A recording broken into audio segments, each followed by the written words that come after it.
Yo celur, thanks sudah mampir. Jangan lupa disubrek, terus nyalain loncengnya supaya lu tahu kalau gua upload video baru. Karena di channel gua ada video yang penting sampai yang nggak penting. Yaudahlah, langsung aja dur ke kontennya. Selamat menonton.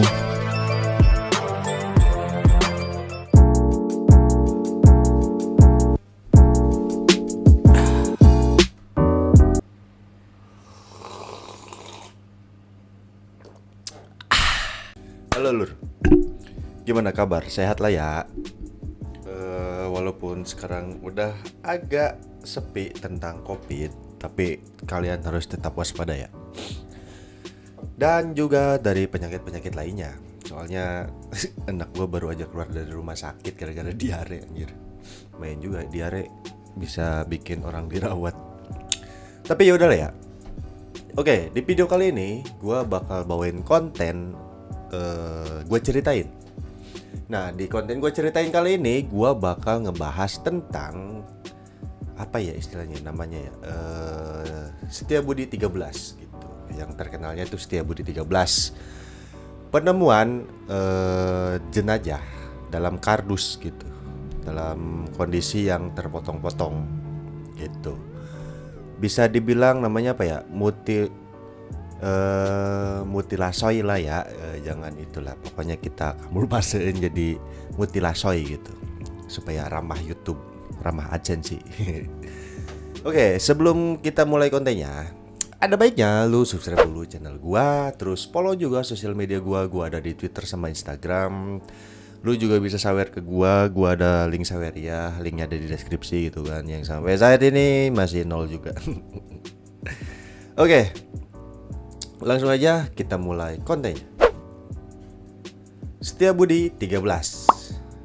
Misteri kasus mutilasoy jasad dalam kardus di Setiabudi tahun 1981. Ya, terkenal sih Setiabudi 13 atau Pesona 13 atau banyaklah julukannya gitu kan. Nah, kasus ini juga udah dibikin buku oleh Dr. Abdul Munim Idris gitu, SPIF. Dia tuh dokter forensik ya, yang amat sangat terkenal pada masanya, pada zaman itu gitu. Dia bikin buku karena dia juga yang nanganin kasus Setiabudi 13 ini. Di judul bukunya itu di yang namanya X-File gitu. Nah, di situ dia tulisin semuanya lah gitu. Oke.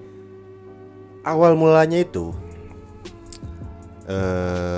kasus ini terjadi pada tanggal 23 November 1981. Pada saat itu ada dua satpam PT Garuda Matraman Motor Indonesia yang baru pulang dari jaga malam gitu kan. Nah, di pagi hari lah ya, menuju siang lah, pagi ke siang gitu kan.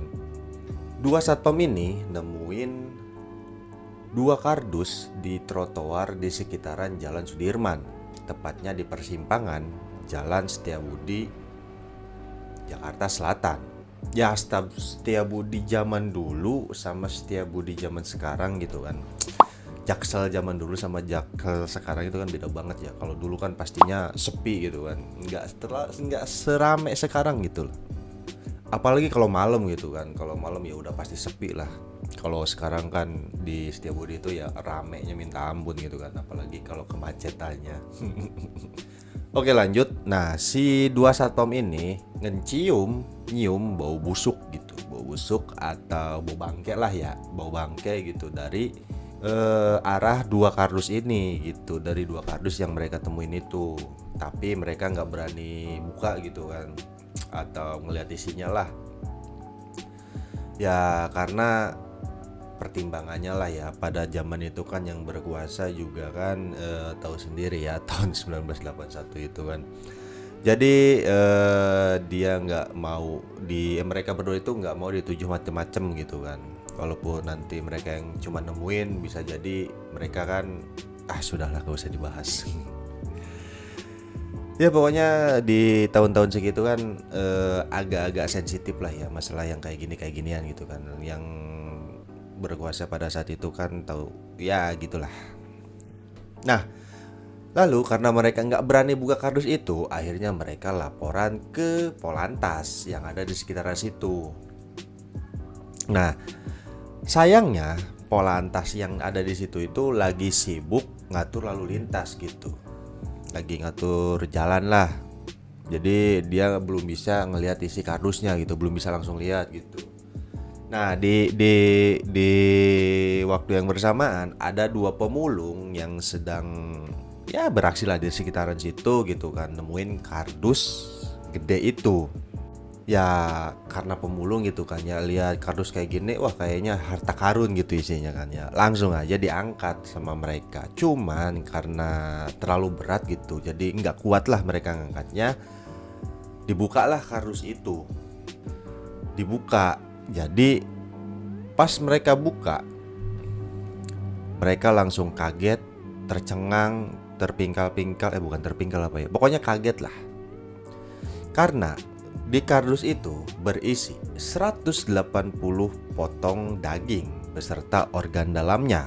Nah, di kardus yang satunya berisi 13 tulang manusia dan satu kepala yang masih utuh. Udah, itu aja isinya. Nggak ada baju, nggak ada identitas, nggak ada apapun lagi. Cuman potongan daging manusia dan juga tulang belulangnya. Nggak ada dompet, nggak ada identitas, dan gak ada hal-hal lainnya lagi, cuman itu. Di tahun 1980 itu kasus mutilasi di Indonesia itu gak banyak ya. Justru inilah yang bisa disebut awal mula lah. Bukan awal mula juga apa ya, bisa disebut yang paling rame di tahun itu. Karena emang gak ada lagi yang serame ini gitu, kasus mutilasi ini gitu kan.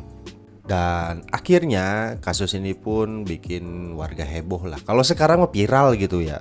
Ya tapi kalau zaman dulu di media koran sama televisi gitu kan. Jadi dulu tuh viral banget nih kasus ini, karena emang diberitain sama media tuh gede-gedean banget gitu. Jadi ya rame aja gitu. Dan saking ramenya kasus ini pun punya beberapa julukan gitu. Ada Setiabudi 13, ada Pesona 13, ada banyak lagi lah pokoknya. Ya walaupun gue cuma nyebutin 2 ya. Yang gue tahu cuma itu sih. Pokoknya banyak lah kalau lu searching di Google gitu kan. Nah, kita lanjutin ceritanya. Nah, setelah penemuan kardus itu, kemudian kedua kardus itu langsung dibawa ke RSCM untuk diidentifikasi, dan yang mempunyai wewenang dan menangani pada saat itu ya siapa lagi kalau bukan Dr. Abdul Muin Idris, yang pada saat itu emang terkenal banget ya dalam dunia forensik gitu kan. Jadi dia tuh sang legenda forensik lah pada saat itu gitu. Karena kasus mutilasi ini pertama kali dan yang paling gede gitu kan. Ya udahlah, akhirnya si Dr. Abdul Muin ini turun tangan gitu. Nah, Dr. Abdul pun bergerak cepat gitu kan, dan kembali menyatukan semua bagian tubuh. Tapi ada beberapa bagian tubuh yang hilang gitu, kayak anus, kandung kemih, dan pankreas. Itu nggak ada bagiannya, udah hilang aja gitu. Nah, Dr. Abdul pun akhirnya memberi kesimpulan kalau pelakunya itu lebih dari 2 orang, karena untuk menyayat daging sampai ke tulang itu butuh waktu lebih dari 2 jam. Itu pun dilakukan oleh dokter forensik yang terlatih. Jika dilakukan oleh orang biasa, itu bisa memakan waktu 3-4 jam gitu, sampai semua dagingnya terlepas dari tulang. Nah, menurut Dr. Abdul juga kemungkinan besar penyayatan daging dilakukan di kamar mandi, karena semua dagingnya tuh bersih sama agak basah gitu, jadi nggak ada darahnya gitu kan. Jadi ya sebelum disayat dicuci dulu, kayak gurok sapi aja gitu, netelin daging sapi gitu kan. Nah, yang menjadi tanda tanya besar bagi Dr. Abdul itu, biasanya orang kalau ngelakuin hal-hal kayak gini nih, mutilasi, motong badan kayak gini kan buat ngilangin jejak gitu ya, buat ngilangin identitasnya, pokoknya buat supaya nggak ketahuan itu ini siapa gitu kan.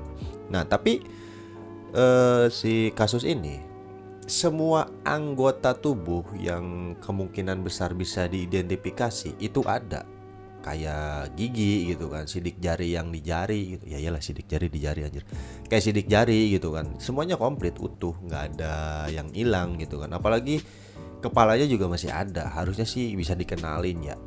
Cuman ini mah, dari tahun 1981 sampai sekarang tidak diketahui ini orang yang dimutilasi ini siapa sampai yang pelakunya juga nggak ketahuan siapa, dan menjadi tanya-tanya besar sampai sekarang gitu. Ya, itulah kasus Setiabudi 13, kurang lebih kayak gitu ceritanya. Karena sampai sekarang pun masih tidak diketahui siapa korbannya dan siapa pelakunya gitu. Yaudah, segini aja konten gue kali ini. Like kalau lu suka video gue, kalau nggak suka ya nggak usah di like lah ya. Gue emang gak maksa anjir ya, tapi kalau bisa di like aja. Tonton juga konten-konten gue yang lain gitu kan. Gue ada banyak konten gitu di playlist, lu cek aja di playlist ada kok. Oke, segini dulu video gue kali ini. Jangan lupa makan biar gak lemas, dan jangan lupa napas biar gak mati. Oke, see you on the next video. Bye.